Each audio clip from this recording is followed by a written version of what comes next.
Goeiemôre, Roelie. Ons sê môre aan dokter Roelie van der Spy. Hy praat met ons oor sy tema lig uit die skrif. En vanmôre, so in aanloop na die Paasfees toe, na Goeie Vrydag toe, 'n spesiale tema vanmôre. Hoekom roep Jesus by die hittefees uit: Strome van lewende water sal uit jou vloei? Roelie, jy bring elke keer vir ons iets spesiaals en ons wil net vir jou groet en daarom sê goeiemôre en hoe gaan dit met jou? Môre Willem, môre luisteraars. Ja, dit gaan goed. Dit is vir my baie lekker om te dink aan Paasfees, om in hierdie tyd voor te berei, om gereed te wees, om te weet, wow, ons grootste fees kom. Hierdie fees is nou glad nie oor Paasfees nie, maar dit sê iets van wie Jesus is. En dis eintlik my beklemtoning dan vandag ook. Wie is die Jesus van Paasfees? En ons gaan so baie van hom leer vandag hier rondom die Hittefees. En julle sal sien hoe help die Joodse kennis, die Joodse gebruike mens om die skrifte verstaan, beter te verstaan. Ja, daaroor my vraag. Hoekom roep Jesus by die Hittefees uit? Strome van lewende water sluit jou vloei. Het jy geweet Jesus doen dit by die Hittefees? En nou dat jy dit weet, hoekom hoekom het hy nou daai woorde daar gesê? Hoekom het hy nie daar by die Hittefees gesê ek is die weg, die waarheid en die lewe nie of so iets nie? Dis 'n interessante vraag wat ek altyd vir myself vra. Miskien is dit hoekom ek so grawe in die skrif en dit geniet en leer. Ek leer ek leer as ek julle leer, as ek ons leer. Ons is bly jy leer terwyl jy ons leer.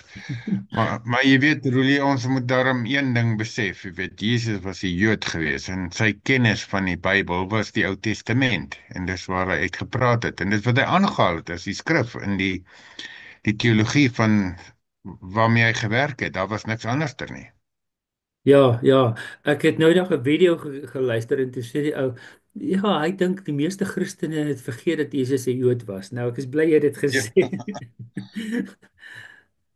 Ek het al eintlik net 'n oomblik om jou van spoor af te vat. Ek het al eintlik gewonder of mense kan sê hy was 'n Christen, want hy was die Christus, maar hy was eintlik nie 'n Christen nie, hy was 'n Jood. Baie interessant, ja. Baie interessant. Want ons is volgelinge van Christus. Die- Ek wil dan net begin en vra, wat was die Hittefees? Kan jy vir ons sê? Ja, ja, ja, dit is maar waaroor die hele praatjie gaan. Maar dis die laaste fees en in Engels word dit genoem the Feast of Tabernacles. Nou, die woord tabernakel, wat was die tabernakel geweest? Die tabernakel was die tydelike tent, die ding wat gebou is voor die tempel waar God gebly het. So 'n tabernakel is iets waarin 'n mens bly, waar God bly, waar God se teenwoordigheid is. Ehm en in Engels word dit genoem die fees van the Feast of Tabernacles. In Hebreëus is dit Sukkot. Sukkah is 'n shack, né? Soos die shack wat die mense in bly van sinke en dinge. Is 'n shack. 'n Sukkah is 'n shack. Sukkot is die meervoud. Dis shacks. Dit is hitte. Nou ons kan dit 'n hut noem. En daaroor is dit hitte. Nou hitte klink soos warmte, maar die is nou nie 'n warmte hitte nie. Dis hitte waarin mense bly. So Sukkot beteken letterlik hitte, die fees van die hitte. Daaroor noem ons dit hittefees. Ek weet nie altyd of jy mooi verstaan wat hierdie woord hittefees beteken, maar dit beteken die in Engels praat ook van die Feast of the Booths, booth. 'n Booth soos 'n kiosk. Dis 'n klein dingetjie waar jy bly, ja. So dit is 'n baie interessante naam wat dit het, maar dit gaan eintlik daaroor omdat die mense in die woestyn soos die tabernakel was saamgedra van plek tot plek as blyplek van God.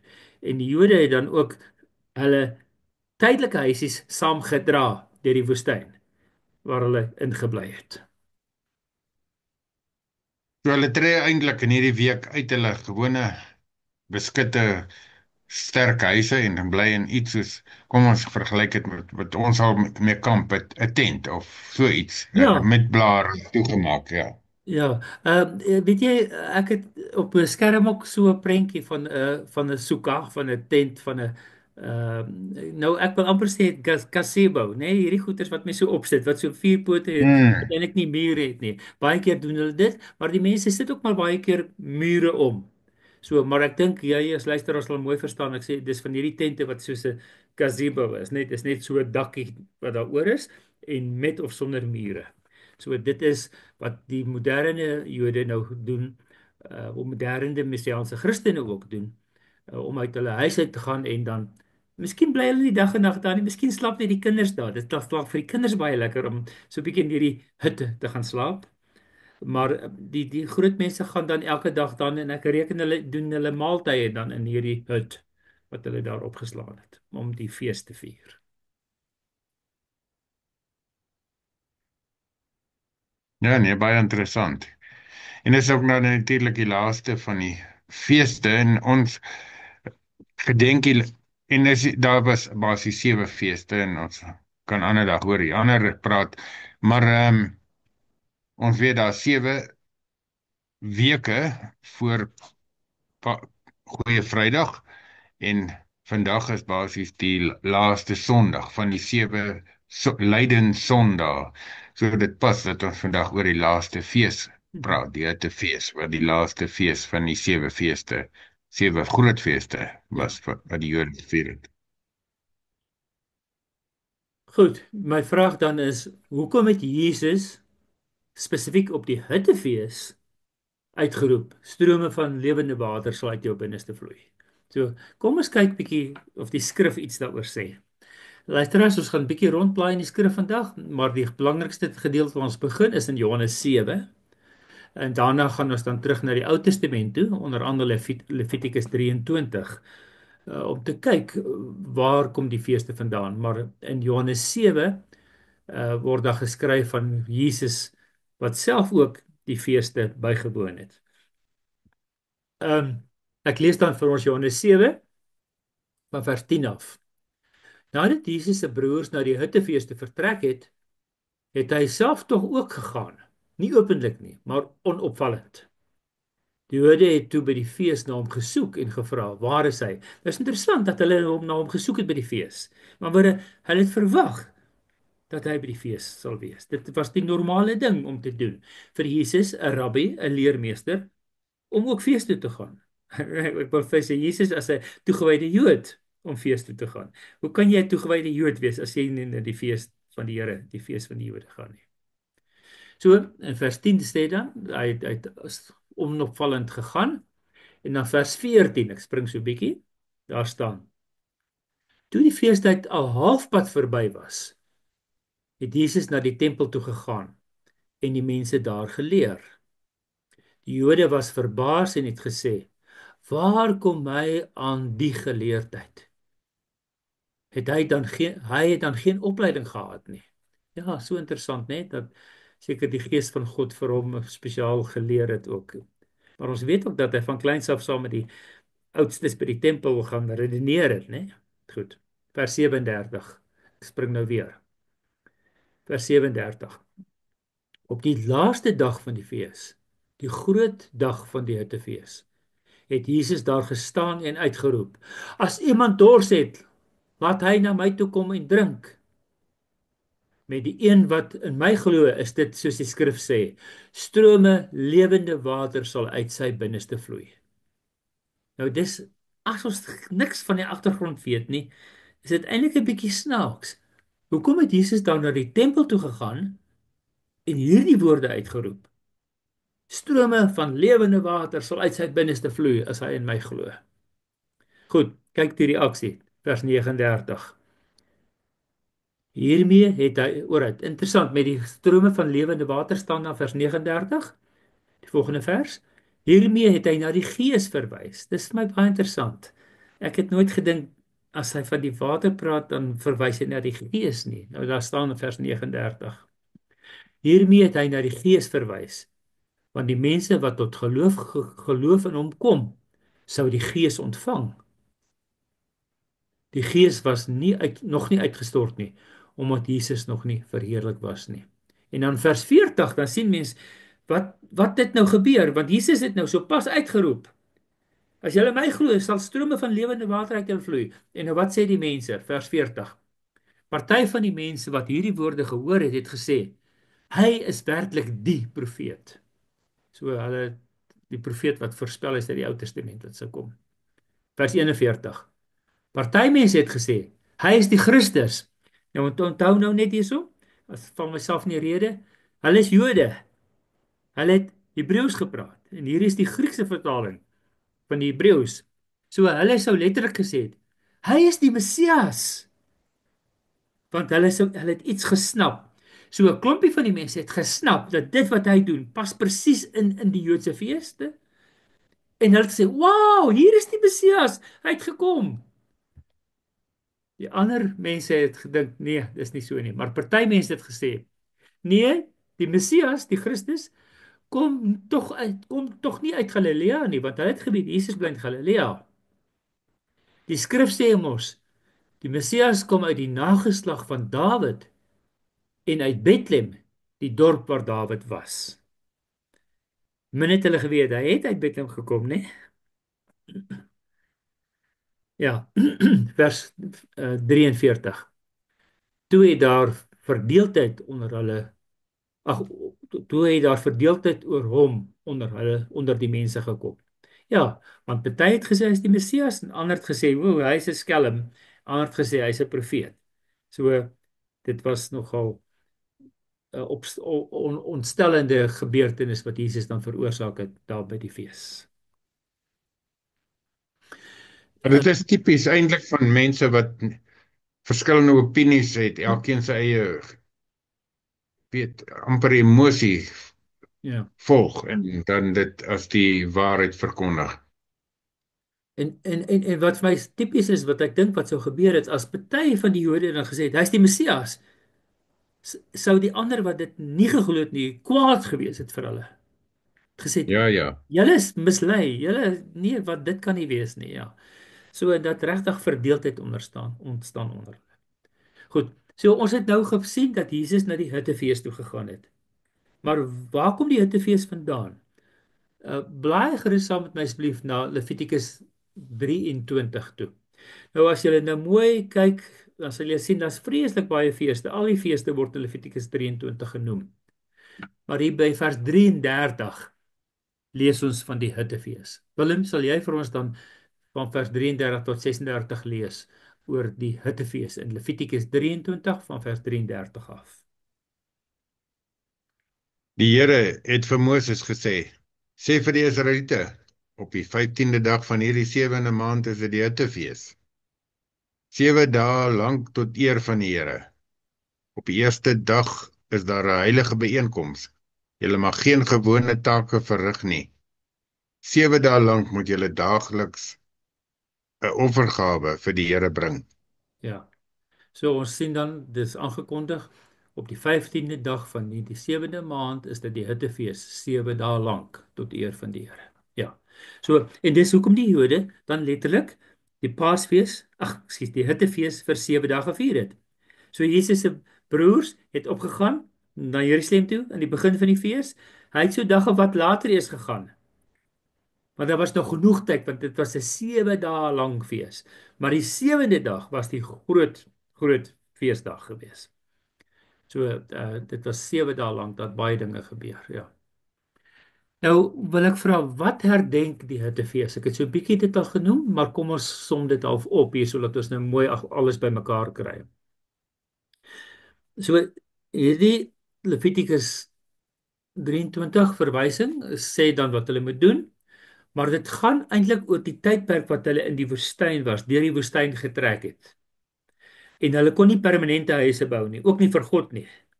En daaroor is die Engelse naam vir my eintlik baie interessant, the Feast of Tabernacles, want hulle het die tabernakel gebou as God se huis en hulle het hulle eie klein tabernakeltjies gehad waarin hulle gebly het. So die trek en die tydelike verblyf in die woestyn word herdenk met hierdie hutte, hierdie huisies, hierdie tente waarin hulle gebly het. En aan die een kant herdenk hulle die swaar kry, die droogte, die stof, die tydelikheid van die woestyn. En aan die ander kant is dit vir my baie mooi positiewe herdenking ook, want God tabernakel ook by hulle. God bly ook by ons. So en dit is aan die ene kant herdenking van die swaar kant, aan die ander kant herdenking van God wat dan by ons bly. Nou, by hierdie hittefees was daar 'n baie interessante seremonie. Nou ons lees net so skrams daarvan in die Bybel, maar nooit direk nie. Uh by die fees het die Jode dan gegaan en water op die altaar gegooi so as drankoffer. Nou Willem, weet jy waar het hulle die water gekry? Kyk, die tempelterrein was daar hoog bo as jy al in Jerusalem was of as jy nou modelletjies gekyk het, maar hulle moes afstap om water te gaan haal. Kan jy onthou waar hulle water gekry het? Ja, ek het 'n bietjie hulp gehad, maar dit was by die fontein van Siloam. Siloam, ja, dis die poel van Siloam. Ja, nou luisteraar, as jy al in Jerusalem was, dan sal jy dit ook weet, né? Daar is mos nou die tonnel van Hiskia. Dit is waar die water ingeloop het, die vars water, dit wat dan inloop in die poel van Siloam in. En so dis 'n goeie paar honderd meter wat hulle moes loop af na die poel toe en terug na die tempelterrein toe. Nou die tempelterrein reken ek was maar groot en droog en stowwerig. Nou het hulle met hierdie groot, as ek reg het, is dit goue bekers water wat hulle gehad het. En hulle het met hierdie bekers geloop en dan dit oor die altaar uitgegiet as 'n drankoffer. Uh so dis wat hulle gedoen het.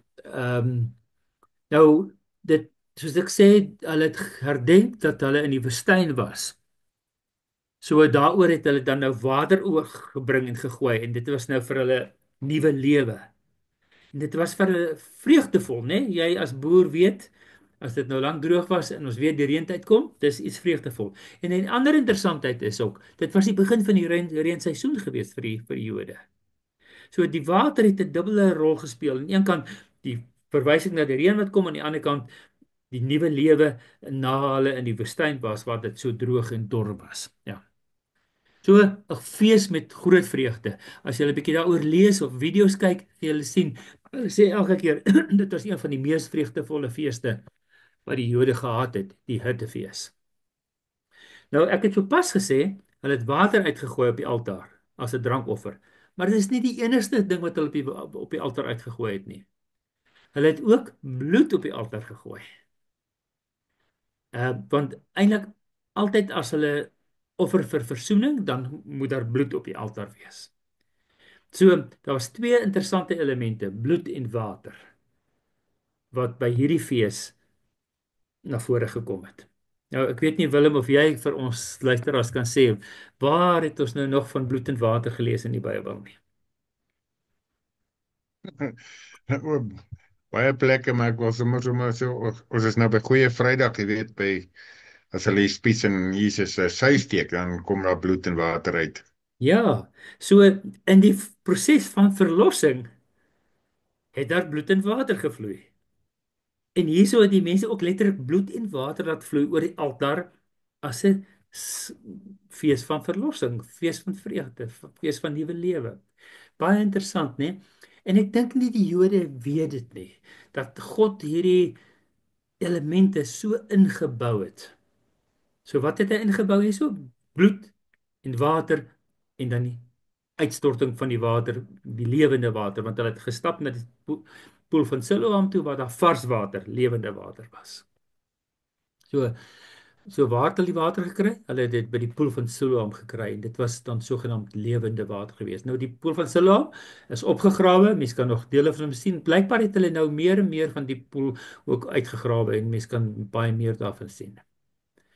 So die lewende water was uit die poel van Siloam en dit was die bron van die lewende water gewees. En dit was die mees belangrike aspek van hierdie hittefees, dat hulle die lewende water uitgestort het oor die altaar.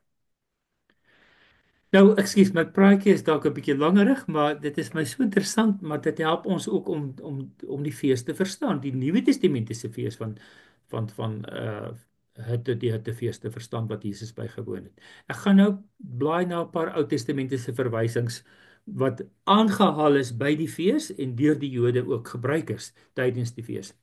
Nou soos ek gesê het, dit was 'n vreugdevolle fees. Nou luisteraars, ek weet nie of jy weet nie, ons 150 psalms is eintlik in 'n paar psalmboeke ingedeel.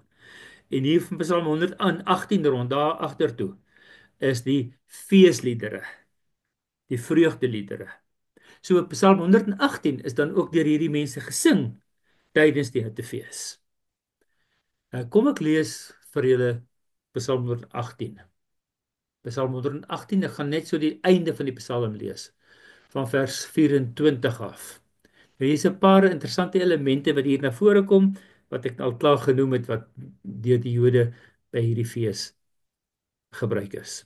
Psalm 118 van vers 24 af. Dit is die dag wat die Here gemaak het. Laat ons juig en in hom verheug. Vers 25. Ag Here, verlos ons tog. Ag Here, gee voorspoed. Geseënd is hy wat kom in die naam van die Here. Ons seën julle uit die huis van die Here. Die Here is God. Hy is ons lig. Hy het vir ons lig laat skyn. Voer met gevlegte takke die kringdans uit tot by die horings van die altaar. Nou dis is nou nog 'n ding wat ek eintlik vergeet het om te noem. Nog 'n element. Hierdie mense het nie net water aangedra wat hulle of oorgegooi het as 'n drankoffer nie, nie net die bloed nie, nie net die plesierige danse nie, maar hulle het ook met takke geloop. Interessant. Dit word in die Joodse geskrifte beskryf dat as hulle so van die poel van Siloam afloop, het hulle wilgetakke gevat. Nou Willem, jy het wilgebome op jou plaas, jy weet mos hoe speel kinders met wilgetakke. Wat maak hulle met die wilgetakke? Ja, swaai hom rond, laat hy sommer so vlieg deur die lug. Ja, ja, so kan jy hom hoor. As jy wilgetak swaai deur die lug, hoor jy hom, né? Ek wil sê jy hoor die wind. Nou Ja. interessant luisteraars, die woord wind in Sotho, Grieks, Hebreëus, baie tale, is dit ook gees. Die woord vir gees en die woord vir wind is dieselfde. So as hulle dan van die poel van Siloam met hierdie lewende water opgestap na die tempel toe en die takke geswaai het, het hulle die gees gehoor. So lewende water en gees. En dis presies daai twee dinge wat Jesus uitgelig het gesê het. Ek is die lewende water en daarmee het hy verwys na die gees wat uit die mense sal kom, né? 'n Ander interessante verwysing in hierdie Psalm 118 vers 25 staan daar: Here, verlos ons tog. Nou verlos is Yeshua. Hy is die verlosser vir Yeshua. Maar hier is verlos ons tog. Nou Yeshua, die passiewe vorm daarvan is laat ons verlos word, laat ons gered word. En die passief van Yeshua is Hoshua. En die na is letterlik soos Afrikaans tog, verlos ons tog. Heshu na, Husuna, Hosanna. Dis waar die woord Hosanna vandaan kom. Hoshua na. Dis die Hebreëus. Dit is letterlik laat ons gered word, laat ons tog gered word. En dit is wat hulle dan gesing het in hierdie Psalm 118. Maar hulle het dit natuurlik ook vir Jesus gesing, né? In Matteus 21 vers 9. Willem, sal jy vir ons Matteus 21 vers 9 lees asseblief? Matteus 21, dis toe Jesus na die Jerusalem toe gekom het.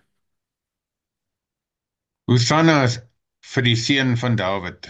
Geseënd is hy wat kom in die naam van die Here. Hosanna in die hoogste. Ja, so jy sien hoe nabye verwysing is dit na Psalm 118, né? Hosanna vir die seun van Dawid. So dis letterlik red ons tog seun van Dawid. Dis wat hulle gesing het. Red ons tog God in die hoogste. Ja. Geseënd is hy wat kom in die naam van die Here. So die in Jesus se tyd wat hulle Grieks begin praat het, het hulle nog steeds hierdie Hebreëse liedere gesing en daai Hebreëse woorde gebruik. Ek gaan nou na 'n ander verwysing in die Ou Testament wat ook vir ons iets duidelik maak oor hierdie elemente van die Hittefees. In Sagaria. Daar een van die klein boekies daar profete Sagaria 14, Sagaria hoofstuk 14. Nou in Sagaria 14 is daar verwysing na die lewende water wat uit Jerusalem sal vloei. En dan staan daar en die Here sal die enigste God wees. Nou ek sal nou daaroor praat. Kom ek lees vir ons Sagaria 14 vers 8 en 9. Daardie dag sal daar 'n vars stroom water uit Jerusalem vloei. Né? Is dit nie wat Jesus gesê het nie? Hy staan in Jerusalem en sê, hier nou gaan 'n vars stroom water vloei, lewende water. Een helfte na die see toe in die ooste en die ander helfte na die see in die weste toe, somer en winter. So hierdie versie sê permanent gaan daar lewende water vloei uit Jerusalem uit. Na alle kante toe. Die Here sal koning wees oor die hele land. Daardie dag sal die Here die enigste God wees en sy naam die enigste naam. Nou wat interessant is, die Hebreëus, dit kom uit die Ou Testament, so die Hebreëse woord vir Here is eintlik Yahweh. Uh, en in Grieks is dit Kyrios. So hier staan letterlik, daardie dag as die water so vloei uit Jerusalem uit, die strome van lewende water, sal Kyrios die enigste God wees. Nou, hoe het hulle vir Jesus aangespreek? Hulle het gesê, Here Jesus, Kyrios Jesus. So letterlik staan hier so dat die Kyrios die enigste God sal wees en dis presies wat Jesus dan aangekondig het. Jesaja 12 is 'n ander verwysing. Willem, kan jy lees of is die skrif bietjie dof? Ja, Ja. Jesaja 12 van vers Jesaja 1 af 12. 3. Ja, ek lees. Op daardie dag sal jy sê, ek loof U, Here. U was kwaad vir my, maar U is nou nie meer kwaad nie en U het my vir my uitkoms gegee. God is my redder. Of soos jy sou wil sê, Rolie, God is my Yeshua. Ja, die woord Ek redder, vertrou hy op red. hom. Ek sê dit net gou praat daaroor. Ja, redder of die een wat red of hy red is in Hebreëus eintlik Yeshua en dis letterlik Jesus se naam, né? Hy is die verlosser, dis Yeshua. Goed. So daar staan Yeshua is dan my God. Dis interessant. Verder asseblief in vers 2. Ek vertrou op hom. Ek is nie meer bang nie. Die Here my God is my krag en my beskerming. Hy is my redder. Ja, word dit raak. Met blydskap sal julle water skep uit die fonteine van redding. En dis weer redding wat Yeshua is. Ja. Op die dag sal julle uitroep, loof die Here, roep sy naam aan, maak sy dade onder die volke bekend en verkondig dat sy naam groot is. Sing tot eer van die Here, want hy het groot dinge gedoen. Maak dit in die hele wêreld bekend. Jubel en juig, inwoners van Sion, want groot is die Heilige van Israel en hy is by julle. Ja. So dis my so mooi. As ek nou so 'n paar dinge gaan uitlig, sal julle sien hoe mooi pas dit nou by die hittefees, né? Daar staan met blydskap sal julle water skep uit die fontein van Yeshua. Is dit nie fantasties nie, né? Die Jode het gegaan om uit die fontein van Siloam water te skep, maar Jesus het gesê hy is die fontein van hierdie lewende water. En dis letterlik wat hier staan in Jesaja 12 vers 3. Met blydskap sal julle water skep uit die fontein van redding, van hom wat red, van Yeshua. Julle sal uit Yeshua se fontein lewende water skep. En dan staan daar, hulle sal uitroep, loof die Here, sing tot eer van die Here, jubel en juig inwoners van Jerusalem van Sion. So julle sien baie vreugdevolle prentjie wat hier geskilder word met hierdie lewende water van Yeshua wat hulle dan hier besing ook in Jesaja 12. Jeremia 17, net vers 13, ek lees dit vir ons. Here, die hoop van Israel, almal wat u verlaat, sal beskaam staan. Ja, wie van my af wegdraai, sal in die grond geskryf word, omdat die fontein van lewende water, die Here, omdat hulle die fontein van die lewende water, die Here verlaat het. So as jy die fontein van die lewende water, die Here verlaat het, dan sal jou naam sommer in die sand geskryf word. Ja. Ek het net nou ook gesê, wat is die Hebreëse woord vir Here? Yahweh. Nou in die meeste mense in die wêreld skryf dit ek spel dit in Engels YHWH. AHWH, Yahweh. In Afrikaans dink ek kan ons dit met JHWH skryf. Maar dit kom van die Hebreëus af Jod, hy, waf, hy. So die Jod is 'n J, die Engelse het nie 'n J nie, hulle skryf hom met 'n Y, met 'n Y. Goed. So daar staan as jy die fontein van die lewende water verlaat, sal jy vir Yahweh verlaat, vir Die Here verlaat het, ons het Engels vertaal. Maar daai woord Yahweh, soos ek net al gesê het, word in Grieks vertaal met Kyrios. So as jy die lewende fontein verlaat, verlaat jy vir Kyrios, vir die Here Jesus. Die Here Jesus word Kyrios Jesus genoem. En hierso staan dan Kyrios is die fontein van die lewende water. Ja, is dit nie so perfek 'n passing op die gebeurtenis daar in Johannes 7 by die hittefees nie, want Jesus Kyrios het gesê hy is die fontein van die lewende water. Goed, so net so ter wille van verwysing ook het ek Johannes 4 aangehaal. Dit is die verhaal van die Samaritaanse vrou. Willem, kan jy vir ons daar lees, né? Want daar het hy ook vir haar gesê, né? Sy het mos na die fontein gekom, die put gekom om water te skep.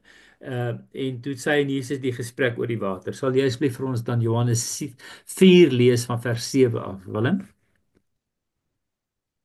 Daar kom toe 'n vrou uit Samaria om water te skep. En Jesus sê vir haar: "Geef my water om te drink." Sy disippels was reeds weg dorp toe om kos te koop. Die Samaritaanse vrou sê toe vir hom: "Hoe is dit moontlik dat u wat 'n Jood is vir my, 'n Samaritaanse vrou, vra om water te drink? Jode meng immers nie met die Samaritane nie." Jesus het haar geantwoord: "As jy van die gawe van God geweet het en wie dit is wat vir jou vra, geef my water om te drink, sou jy hom gevra het en hy sou vir jou die lewende water gegee het." Ja, ja, ek wil net daai laaste stukkie herhaal. Uh as jy van die gawe van God geweet het en wie dit is wat vir jou vra, gee vir my water om te drink, dan sou jy eerder vir hom gevra het en hy sou vir jou lewende water gegee het. Ja. So dit is nou 'n tydjie voor die Hittefees wat Jesus nou hierdie encounter, hierdie ontmoeting met die vrou by Samaria, van die Samaritaanse vrou by die put gehad het, né? Dis in Johannes 7 en die Hittefees is in Johannes Ekskuus, hierdie is in Johannes 4 en die Hittefees is in Johannes 7. So 'n tydjie voor die Hittefees waar hy hierdie uitspraak oor die lewende water gemaak het sy disippels gehoor dat hy vir hierdie vrou sê dat hy eintlik die bron is van die lewende water. Goed, so ek wil afsluit waar ek begin het en vra: hoekom roep Jesus by die Hittefees uit? Strome van lewende water sal uit jou binneste vloei. Miskien hoop ek luisteraar dat jy nou in hierdie tyd al dit baie beter verstaan. Verstaan hoekom Jesus juis op daardie dag, op daardie fees, hierdie uitspraak gemaak het. Ek wil opsom deur te sê hoekom het hy daar uitgeroep? Want die Jode het geweet die Hittefees gaan oor lewende water. En daarom, omdat die Jode dit geweet het, het hy op daardie fees, op daardie dag gaan sê, hy is die lewende water. En daarom het dit hierdie verdeeldheid veroorsaak. Want sekere mense het agtergekom, hy vervul hierdie profeseë van Jesaja. Hy is die Messias, die Kyrios. Hy is die lewende water, die fontein van lewende water. En ander het dit nie verstaan nie en hulle was baie kwaad en hulle het mekaar verskil daar. So, hy het dit daar uitgeroep, want dat die Jode het geweet die fees gaan oor die lewende water. Die Jode het geweet dis die Kyrios wat die lewende water gee en Jesus is Kyrios, hy is die Here Jesus. So dit lees ons dan in Johannes 7 vers 39. Die ander interessantheid wat ek ook uitgelig het is gesê die mense het as hulle water gaan haal het by die poel van Siloam het hulle met die takke geloop en geswaai en hulle die gees gehoor of die wind gehoor. Jesus sê dan hierdie lewende water is 'n teken van die Heilige Gees.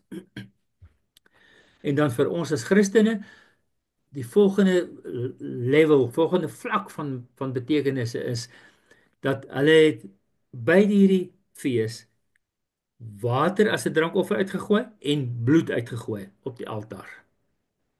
En dit was nou vir hulle dan hierdie fees van die nuwe lewe na die droogte van die woestyn. En wat het Jesus kom doen? Nie baie lank daarna nie. Het hy ook sy lewe gegee vir nuwe lewe vir ons. En uit sy binneste het bloed en water gevloei. En dan die laaste ding is, het ek eintlik nou net genoem ook, met die takke toe hulle van Siloam poel af geloop het. het hulle die wind gehoor en hierdie wind was dan ook die teken van die Gees. So al hierdie elemente, wil amper sê elke woord wat Jesus daar uitgespreek het, was perfek geteken vir die kennis van die Jode ten opsigte van die Hitefees. En hiermee wil ek afsluit, luisteraars. Willem, ek weet nie of jy 'n laaste vraag of opmerking het Nee, nie. is my net verskriklik interessant. Jy weet, Jesus was 'n Jood en hy het met Jode gepraat. Hulle het nie die Nuwe Testament gehad nie. Ons haal so baie keer die Nuwe Testament aan om iets te sê, maar eintlik moet ons besef dat hulle niks daarvan gehad het nie. Hy leef nog die Nuwe Testament, die Nuwe Testament is nog nie geskryf nie, geen woord daarvan nie. En sy Bybel is die Ou Testament. En as wat ons hier vanmôre vir ons wys, is die Ou Testament wat bevestig dat hy die Kyrios is. Die een wat hulle heeltyd voor verwag, die Messia is. Ek sê nou verkeerd, die Messias wat hulle voor verwag. En hy sê dit. En hulle het dit baie duideliker verstaan, dink ek, is wat ons uit die vertaling kan aflei as hy sê hy is die Messias of self Yeshua. Ja, En dit was sy naam. Dit was sy naam. Ek bedoel ons lees sy naam is Jesus, maar dit is die Griekse of die Afrikaans van Yeshua of hoe jy dit ook al wil uitspreek. Vir die Jode was dit baie klinkklaar dat hy uit die Bybel aanhaal om te bevestig wie hy was. En daaroor dink ek was daar so 'n klomp wat in opstand gekom het. Jy weet, as hulle sien hierdie gewone ouetjie wat saam met hulle groot geword het en hy sê Messias, dan wil dit nie aanvaar nie. En ander weer aanvaar dit en ek kan net dink dat dit 'n geweldige tweespalt onder veral gelowiges dan veroorsaak het. ja, ja. Ja, weet jy Willem, partykeer voel ek is so bly ek het nie in Jesus se tyd geleef nie. Want ek so maklik so in opstand gekom het. Ek ken mos hierdie man. Hy kom van Galilea af. Hoe kan hy nou maak asof hy die Messias is? En nou dat ons ver terug sit en kan terugkyk en besef ons ja, hy het in Galilea gebly, maar hy is eintlik in Bethlehem gebore in die Dawidstad. So dit pas. Daardie stukkie van die Messias pas. Ons sien dat die Hebreëus vir Kyrios, vir Yahweh is Kyrios wat hulle hom genoem het nou in Grieks en dit pas. Ons sien dat daar vreugde moes wees en dat uitgeroep Hosanna, hier kom hy na die tempel toe en dit het gepas. Ons sien dat hy verwys het na die lewende water en hy sê hy is die lewende water. Al die goed pas net so pragtig. Luisteraar, ek wil afsluit deur te sê ehm hierdie fees, die Hittefees of the Feast of Tabernacles, het in Jesus so waar geword, want ek het net nou 'n paar keer al gesê, hulle het gebly in die hutte, in die tabernakeltjies. Die tabernakel was die plek waar God gebly het, teenwoordig was, en nou het God in Jesus teenwoordig kom word in ons midde. En Jesus is die beliggaaming van die tabernakel, van die teenwoordigheid van God in ons midde. So dis die eerste ding. Die tweede ding is so het my alweer hy bly nou by ons. Die tweede ding is hy is die lewende water. Hy gee nuwe lewe en hy gee dit. Die derde ding is dit hy gee die gees. Die gees kom deur die nuwe lewe. En die laaste ding wat ons as Christene nou kan sien omdat ons terugstaan en kan terugkyk, wat ek definitief nie dink die Jode sou gesien het nie, want dit was eintlik 'n bietjie later gewees. Dis die feit dat daardie drankoffer van water en van bloed perfek ook volgende bevestiging is van die Messias wat aan die kruis gesterf het. Toe hy versoening bewerk het, het daar water en bloed gevloei ook uit sy binneste uit. Mag Jesus, die Messias, Yeshua, die Redder, ook by jou kom tabernakel in jou hart en jou lewe kom bly van nou af tot in ewigheid, sodat jy ook die gees sal hê wat uit jou vloei soos lewende water. Baie dankie. Baie dankie, dit was Dr. Rulie van der Spy met vandag se tema: hoekom roep Jesus by die Hittefees uit? Strome van lewende water sal uit jou vloei. Rulie, miskien is daar iemand wat met jou wil praat. Gee gerus 'n nommer. Ja, ek dink dit is gevaarlik. 'n Paar mense het my nou al gekontak. Maar baie Hmm. dankie vir julle wat my gekontak het. Dit het my ook verryk. Ek het dinge geleer van die wat my gekontak het ook. Baie dankie vir julle wat my gekontak het. My nommer is 074 419 8353. Mag God by jou teenwoordig wees vir ewig en altyd. Baie dankie. Seën vir julle. En vir jou, Roelie.